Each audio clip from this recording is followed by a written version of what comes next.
আমরা ছোট বড় নির্ণয় করব কি করে। এখানে দুটি ভগ্নাংশ দেওয়া আছে, তিনটি থাকতে পারে, চারটি থাকতে পারে। প্রথম হচ্ছে আমাদের দেখে নিতে হবে লব হরকে। এখানে পাশে উল্লেখ করা আছে 4 হচ্ছে লব, 7 এবং হর। হর সবসময় কিন্তু নিচে থাকে।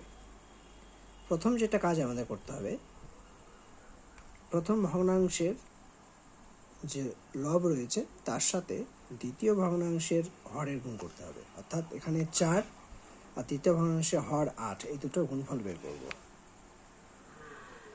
4 গুণ 8, 4 8 32। দ্বিতীয় কাজ, প্রথম ভগ্নাংশের হর 7 ও দ্বিতীয় ভগ্নাংশের লব 5, এই দুটোকে গুণ করব। গুণফল হবে 35 অর্থাৎ 35।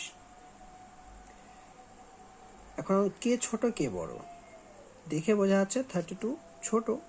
আমরা এটাকে সিম্বলের সাহায্যে অর্থাৎ চিহ্নের সাহায্যে এইভাবে লিখব, 32 লেস দেন 35। 32 ছোট, তার মানে এই সংখ্যাটি হচ্ছে আমার ছোট। 35 বড়, সাথে সাথে আমরা এটা গুণ করেছিলাম, তাহলে এই ভগ্নাংশটি হচ্ছে বড়। তাহলে আমাদের উত্তর কি হলো? উত্তরটাকে আমাদের এইভাবে লিখতে হবে।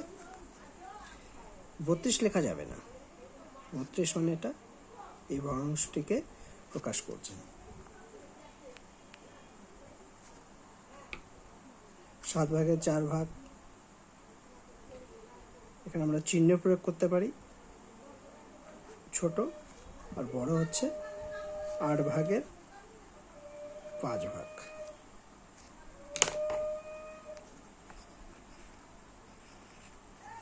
এভাবে কিন্তু আমরা অনায়াসে ছোট বড় নির্ণয় করতে পারি।